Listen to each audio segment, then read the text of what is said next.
Greetings and welcome to my next video on the Book of Revelation. My videos are usually a few hours long. I was almost done with my next video. It was going to be about 2 hours. But then something happened. Donald Trump became president again. He will be the 47th president of the United States. Now, I figured he'd win. That didn't surprise me, but I was surprised at how decisively he won.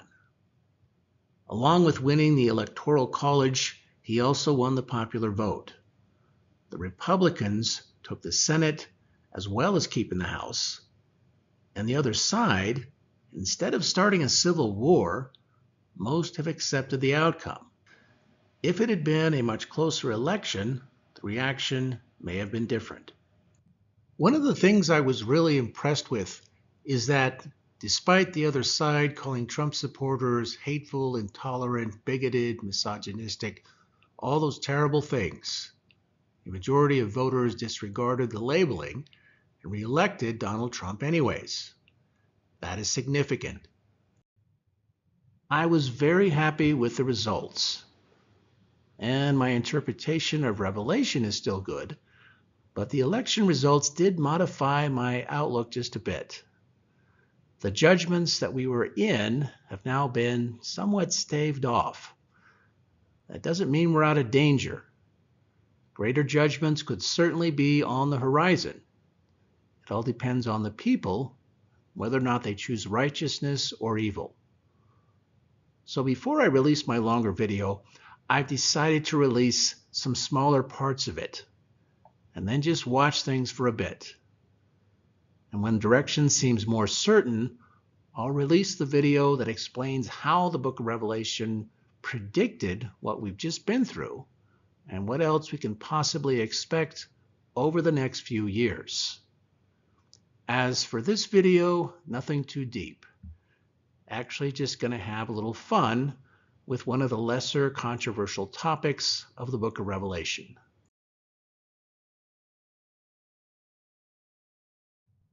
Now, I'm a little old school, but I like calling it Revelations or the Book of Revelations. To me, tacking on that S makes it easier to understand what we're talking about. We're talking about a New Testament book, and not Revelation in general. We abbreviate the names of New Testament books like the Epistle to the Galatians or the Epistle to the Corinthians by just calling them Galatians or Corinthians. We do that to other New Testament books.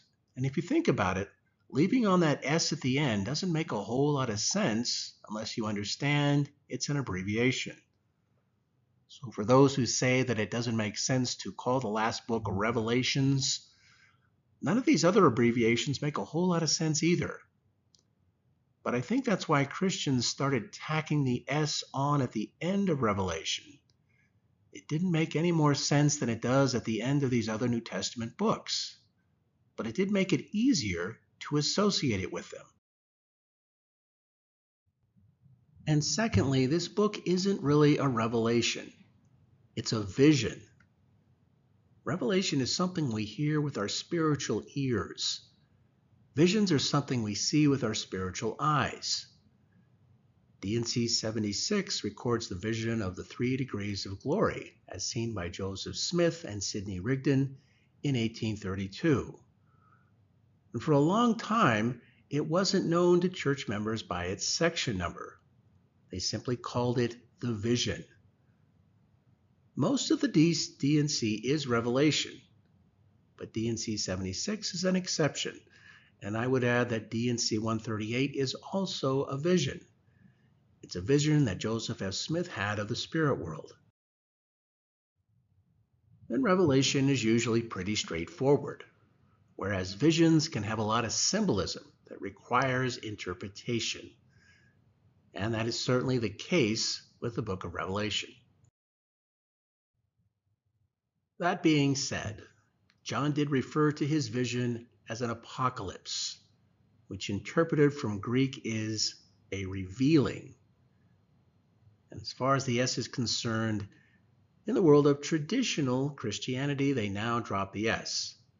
So for the sake of conformity, I'll be referring to it as Revelation or the Book of Revelation.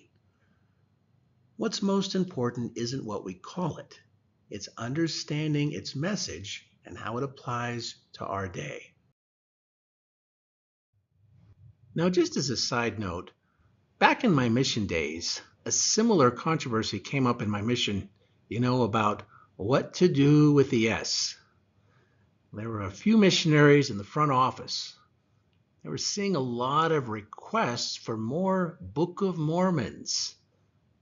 Missionaries were saying, we're short on Book of Mormons. We need some more for our investigators.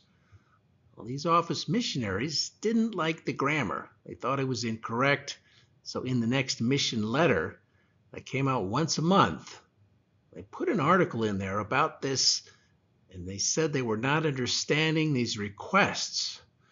We should be asking for more Books of Mormon and not Book of Mormons if we really wanted a plurality.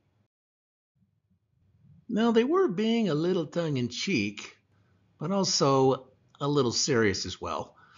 And I remember thinking, come on, you know what we're talking about? It's not that big of a deal where we put the S.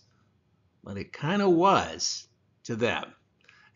Anyway, that's my thoughts on this matter. What do you think? Do you care if people call it Revelations, or does it make you cringe? You're free to share some thoughts on this if you'd like. And I'll see you in the next video.